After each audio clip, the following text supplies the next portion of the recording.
It's 4:30. This is WKYT This Morning. Thousands are in Cleveland for the Republican National Convention, and many of the police officers providing security there were trained by a team of Kentuckians. That story is just ahead this morning. We're learning more about a Central Kentucky man accused of killing his girlfriend. We've got the latest on the murder investigation coming up. And several people in Lexington were evacuated from their homes after an apartment building caught fire. What firefighters have to say about that ahead on WKYT This Morning.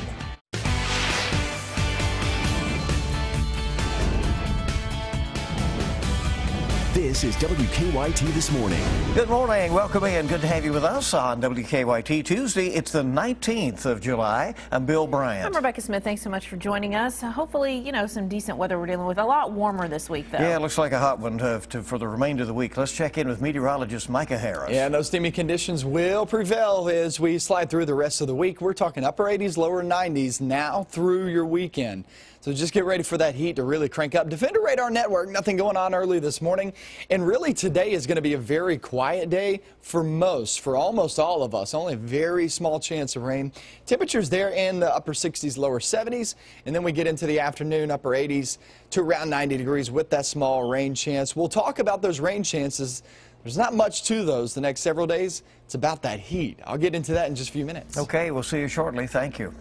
Well, thousands of people are gathered in Cleveland for the Republican National Convention. Security there is very tight.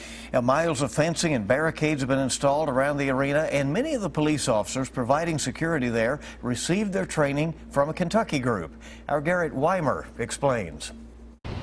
Experts say there's a lot of working parts at the Republican National Convention to make sure everyone stays safe.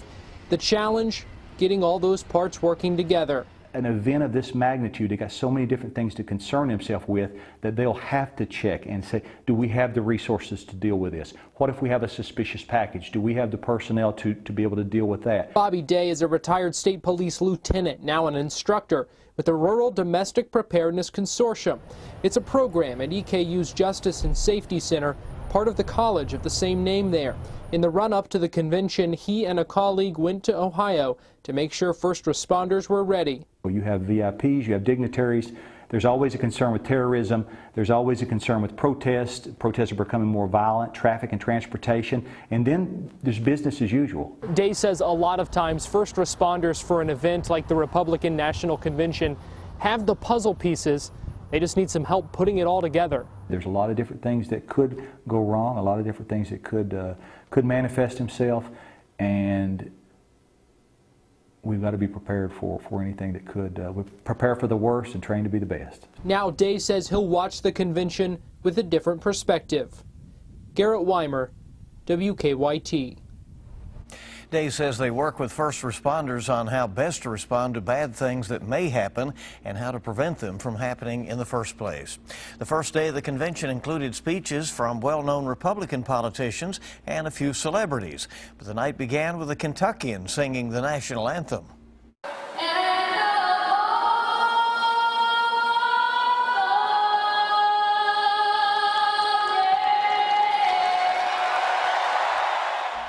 That's Johnson County native Marlena Van Hoos, who was born blind. Last night's featured speaker was Donald Trump's wife, Melania Trump. Craig Boswell has the latest from Cleveland.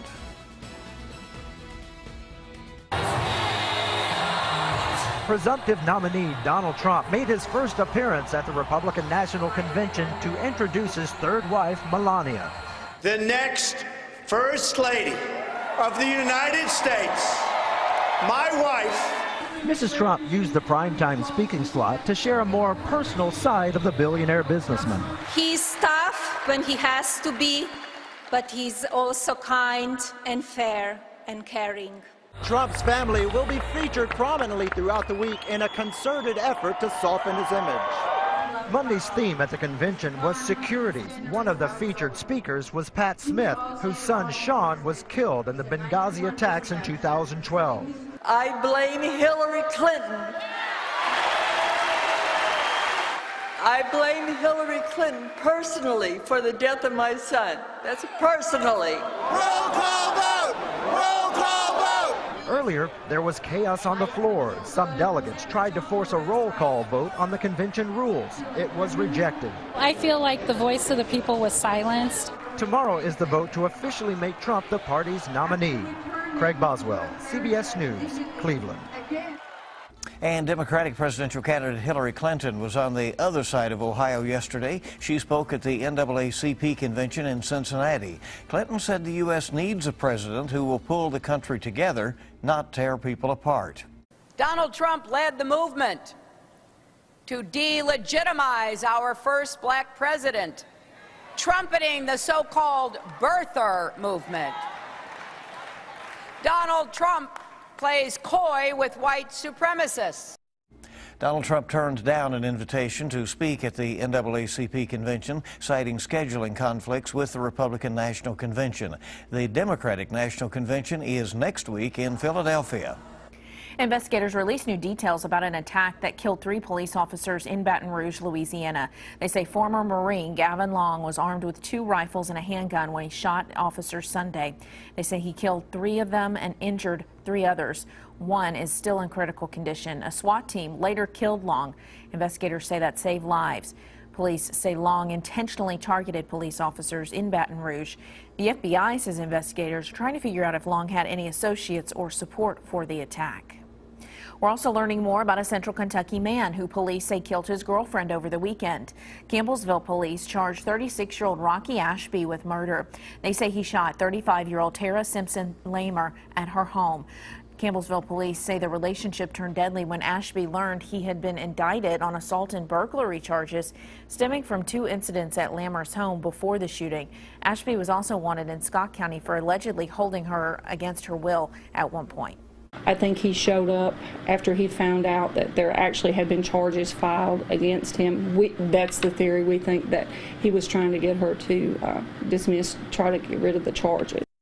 Campbellsville police say after the shooting, Ashby stole a truck and drove off. Police arrested him Saturday night in Shelby County.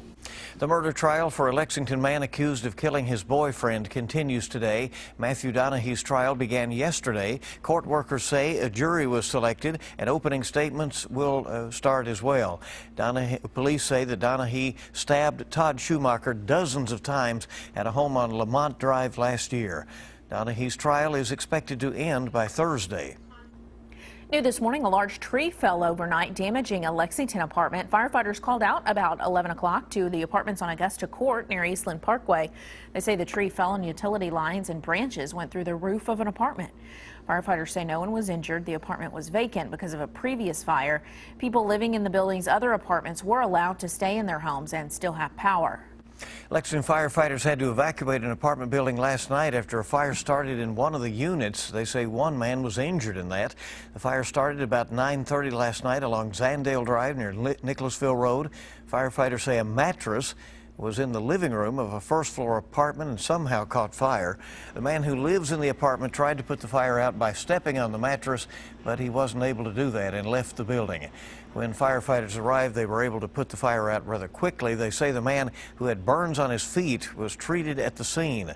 Firefighters say if the fire had spread, the situation, of course, could have been dangerous since there are 24 apartments in that one building. This one, fortunately, happened to be very minor, but you know, if you'd had an advanced fire in a building like this with still occupied apartments, life hazard is very high in these types of apartment buildings, so that's why we front load our response with so much equipment. Firefighters say everyone who lives in the building was able to go back to their homes. The Lexington Police Department has a new assistant chief. Melissa Seladek was appointed to the position with the command of Special Operations, that bureau there. She's the second woman in Lexington police history to earn the rank of assistant chief. All right, congratulations. WKYT this morning, just getting started. Great to have you with us. 4:39 right now. So, are you not able to afford a big vacation this year? What about a staycation? Moms Every Day has some tips on planning that when we come back. And now we focus on the summertime heat. It is going to be steamy as we travel throughout your work week. Off towards your weekend, I'm going to show you those temperatures coming up next. Now, your hour-by-hour forecast with meteorologist Micah Harris. It's going to be one of those days that feels more like summer than anything else. I'm meteorologist Micah Harris, and we get into your afternoon.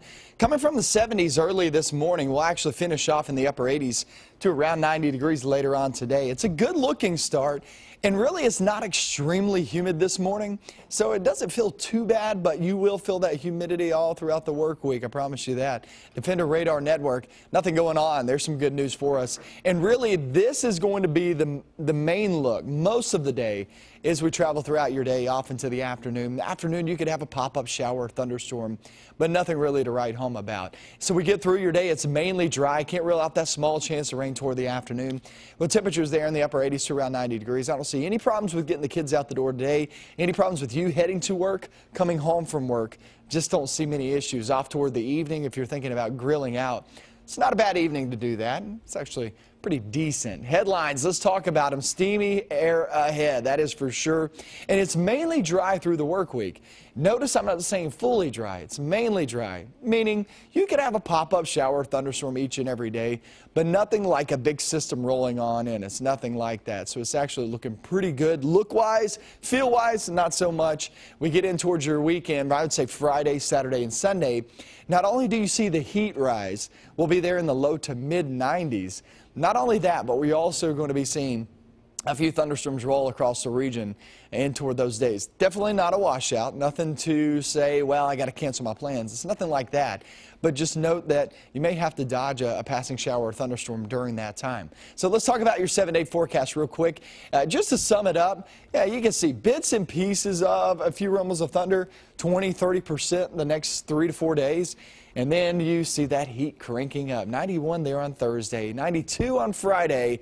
And the only reason why we're at 90 degrees on Saturday and upper 80s on Sunday is because it's a little better opportunity to see some rain there in the forecast. And you know what? We may even, when we get a little bit closer, just looking at the latest trends, we may even have to bump that up. I mean, it's going to be a pretty steamy forecast. Look, 88 and 91 with the moisture like it is, it's going to feel the same. Just know that here comes that heat, here comes that summertime feel that we haven't really felt in a while. So this is okay.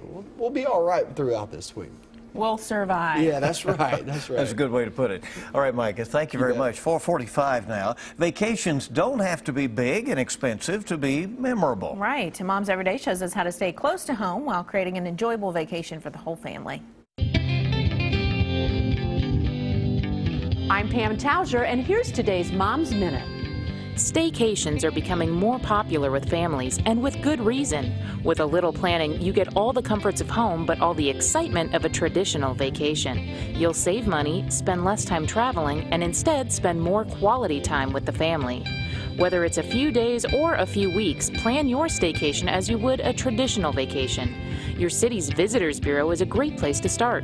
Use their website or gather brochures. Include neighboring towns in your search. Get the whole family involved and let each member select an activity that would be fun for them. Look at your city through the eyes of a tourist. What place have you always wanted to go but never had the time? Get outside. Visit a nearby state park to go camping, canoeing, fishing, horseback riding, or check for special events in your area. Finally, schedule some adult time. While the kids are with a sitter or at their own activity, book a massage at a spa or make a reservation at a nice sit-down restaurant. Remember, it's not the destination that's important to kids, it's the memories you make spending time as a family. For more ways to make Mom's life easier, check out momseveryday.com. For these tips and more, go to WKYT.com and click on Mom's Everyday. All right, staycation, an option for you there. 4:46 on WKYT this morning. We're back with a lot more news for you in just a moment on your Tuesday. Officials are investigating after a man wielding an axe attacked people on a train in Germany. We'll have the latest on that just after the break. Kentucky mornings start here. You're watching WKYT this morning.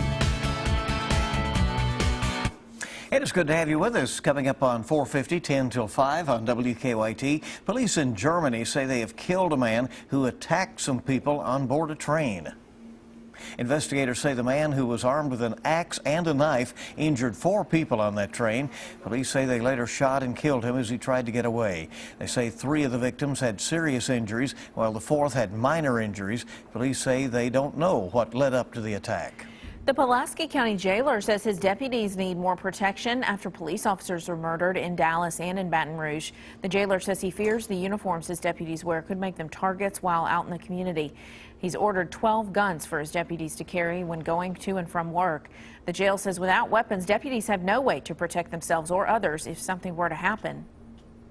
And they are sworn deputies with law enforcement authority in this county, the same as any other law enforcement officer, so they need weapons with them when they're moving around. The jailer says the 12 weapons will not be enough to provide guns for all deputies, so he'd like to order more in the coming months. A Harlan County family made a disturbing real-life discovery while playing the game Pokemon Go. Elizabeth Thomas says she and her 3 sons were walking in the Dayhood community Thursday night when they found a badly injured dog. Investigators say the beagle had been shot and was missing part of his tail and part of an ear. The family called the Harlan County Animal Shelter for help. The little guy has a will to survive. To be honest with you, I've been doing this for 10 years, and honestly, when I first was contacted by Liz, I thought that he wasn't going to make it through the night. The dog is now at an animal clinic in Corbin. Animal shelter workers say they're optimistic that he will survive. Investigators are trying to figure out who injured the dog. Poor little guy. Well, state police think a man died in Pike County after being hit by a train. Police say a CSX employee called for help yesterday after finding a man's body on the railroad tracks in the Millard community near Pikeville. Investigators later identified the man as 39-year-old Shannon Robinson of Shelbyana. They say he had injuries indicating he'd been hit by a train. An autopsy has been scheduled. Somerset police are asking for help finding 4 people they say were involved in a church burglary. Police posted surveillance pictures of the 4 suspects on Facebook last night. They say the suspects broke into First Baptist Church on North Main Street on July 11th and July 12th. Police have not said exactly what was stolen. Friends are remembering an Adair County couple who died as their boat flipped in a Georgia lake. Investigators say Anthony and Tammy Reese were at Lake Lanier for a charity poker run when their boat flipped Friday afternoon. 2 friends from Bullitt County were with them. They also died. Anthony Reese owned a car lot in Columbia, and friends say the couple was well known throughout the community. They were just great people. You know, if you needed anything, any time of night, he would be there. You know, just really, really good people. Investigators in Georgia say they're still trying to figure out what caused the crash. We have a traffic alert for you if you are planning to travel Versailles Road in Lexington in the next couple of hours. 1 outbound left lane and 2 inbound left lanes are closed around New Circle as part of the ongoing widening project there. The lanes will reopen by 7 this morning, but those lanes will temporarily close again later tonight. Some ramps at the Versailles Road, New Circle Road interchange will be also closed in the overnight hours this week for paving. So we really want to call heads up on that if you happen to be going to an early flight at the airport this morning, that there are those issues on Versailles Road, so keep that in mind, and you might want to step it up just a little bit. Coming up, we'll have a look at some of the stories we're working on for you this morning. We'll also have another look at your Tuesday forecast. 4:56 now on WKYT this morning. Time to rise and shine. Let's get going here on your Tuesday. All right, since you said so, right? Yeah. It's time to take a look at some of the stories we're working on for you. A lot of news in progress right now, and the Office of Education Accountability investigation has found evidence of hazing among Rowan County football players. We'll have more on that coming up in the next half hour. A man's in the hospital with life-threatening injuries after a wreck on Versailles Road near New Circle. We have details on that crash coming up on WKYT. For the most part, we only slipped into the 70s overnight. Let's check in with meteorologist Micah Harris. Yeah, we'll be there in the 70s early this morning for most part, and then we get into the afternoon, and the afternoon is going to be pretty warm. We'll be in the upper 80s to around 90 degrees, nothing extremely oppressive. But as we get towards your Friday, Saturday, and Sunday, that's where it gets really warm. But for today, it's mainly just a small chance of rain, meaning most of us stay dry. Most of us will not see rain today, but you can't rule out a pop-up shower thunderstorm by the afternoon. At 89, like I said, it gets much warmer than that. But what about these thunderstorms in the forecast? Is it all like this, where you just have a pop-up shower thunderstorm? The summertime pattern is with us. We're going to get into that coming up with another 2 hours of WKYT news in just a couple of minutes. We're about to take off. Have a good morning. If not, stick with us. We got more coming up in just about 2 minutes.